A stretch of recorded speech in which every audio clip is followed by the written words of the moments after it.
دودھ پیتے تھے اور دودھ جو ہے اس کی پسند خوراک تھی، اور اس کے علاوہ کھانا بھی محمد رفیع صاحب کو بہت زیادہ پسند تھا۔ لیکن ہم بات کرتے ہیں دوستو محمد رفیع صاحب کی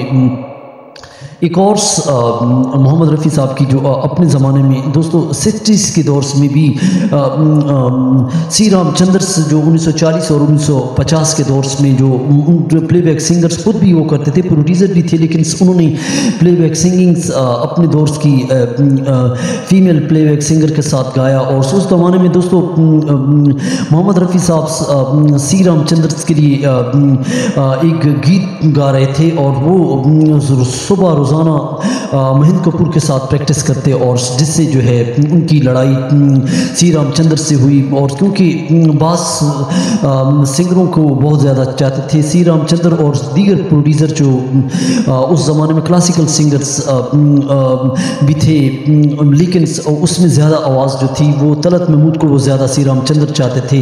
لیکن انہوں نے دل میں یہ ٹھان رکھی تھی کہ پلے بیک سنگرز محمد رفیع صاحب جب لیٹ پہنچے انہوں نے کہا کہ صبح میں ریہرسل کر دوں گا، تو سی رام چندر نے بہت غصے سے کہا کہ آپ جو ہے ایک دن مقرر کریں۔ جب انہوں نے ایک دن مقرر کیا اور طلعت محمود اور محمد رفیع صاحب صبح کے وقت جو انہوں نے گانا جب شروع کیا اسٹوڈیو میں، تو طلعت محمود کی آواز میں ذرا درد تھا اور محمد رفیع صاحب نے سر میں نہیں گایا، تو سی رام چندر نے محمد رفیع صاحب پر بھڑک اٹھے اور انہوں نے کہا کہ آپ کو نشاط نے سر پر چڑھا رکھا ہے اور آپ کے پاس پیسے ہیں، آپ کو گیت کی جو ہے قدر نہیں ہے، آپ گیت کی جو ہے مذاق اڑا رہے ہیں۔ تو اس دوران جو ہے سی رام چندر نے جو ہے محمد رفیع صاحب کو بہت زیادہ ڈانٹا اور بہت زیادہ انسلٹ کیا، اور جس سے جو ہے محمد رفیع صاحب نے برداشت کیا۔ یہ دوستو اس زمانے کی بات ہے جس میں 1962 میں ایک فلم بن رہی تھی، جس میں اس زمانے میں 1962 میں بھارت چین کی جو وبا پر ایک فلم تھی جس میں لتا منگیشکر گیت دے رہی تھی سی رام چندر نے، جو اس زمانے میں بہت مشہور گیت تھا، اے میرے وطن کے لوگوں۔ یہ دوستو یوٹیوب پہ ذرا آنکھوں میں نم بھر لو، یہ اس زمانے کا ایک گیت تھا، لیکن دوستو بہت وقت کے بعد جو ہے ایک اس زمانے میں فلمز 1948 میں ندیہ کے پارس، جس میں او جی رنگ جو اس زمانے کی فلموں میں گیت سنگیت چل رہا تھا، لیکن دوستو سی رام چندر نے محمد رفیع صاحب سے کئی ایسے کوشچنز کیے، لیکن سی رام چندر کی اس زمانے میں کئی ایسی فلمیں تھیں جو 1954 میں کوی اور اس طرح کی کئی فلموں میں انہوں نے گیت دیا، اور جو اس زمانے میں گیت 1954 کی فلمز کا جو چل رہا تھا، کیوں نہ نام ہے کہنا، اس طرح ایک گیت تھا جس میں جو ہے طلعت محمود اور محمد رفیع صاحب نے وہ گیت گایا، لیکن یہ جو گیت دوستو تھا یہ اس زمانے میں کیونکہ محمد رفیع صاحب کو 300-400 روپے کی بجائے، کیونکہ اس کی پروڈیوسر ڈائریکٹرز بہت زیادہ ڈیمانڈز تھی اور اس کو ہزاروں روپے ملتے تھے، جس سے جو ہے سی رام چندر نے محمد رفیع صاحب کو بہت انسلٹ کیا، اور طلعت محمود کی آواز اس گیت میں رکھی گئی اور اس فلم کے اندر گیت کو ہٹا دیا گیا، اور دوستو اس میں طلعت محمود اور لتا اور دیگر سنگروں کی آواز تھی، اور محمد رفیع صاحب نے یہ بھی صدمے برداشت کی، اور پھر دوستو ان کی جو دوستی پھر سی رام چندر کو 1957 میں محمد رفیع صاحب کے رومانٹیکل گیت کی بہت زیادہ اشد ضرورت تھی، جس سے جو ہے ایک بارش فلم اس زمانے میں بارش ایک فلم آئی تھی 1957 میں، جس میں ایک نظر میں دل لے جا ایک گانا محمد رفیع صاحب نے سنگروں کے ساتھ گایا تھا، تو دوستو پھر ان کی دوستی پھر ہو گئی تھی۔ تو دوستو یہ اس زمانے میں ان کی جو لڑائی تھی جھگڑے تھے، تو ہم نے آج اس کی چرچا کی۔ چینل کو سبسکرائب کریں، لائک کریں، اس طرح کی نئی رپورٹس آپ کو ملتی رہیں گی، اپڈیٹس گیونگ ٹو انفارمیشن محمد رفیع صاحب۔ دوستو ہم آپ کو ریسرچ کر کے جو ہے ایک نئی ویڈیو کی معلومات دیتے ہیں۔ Thank for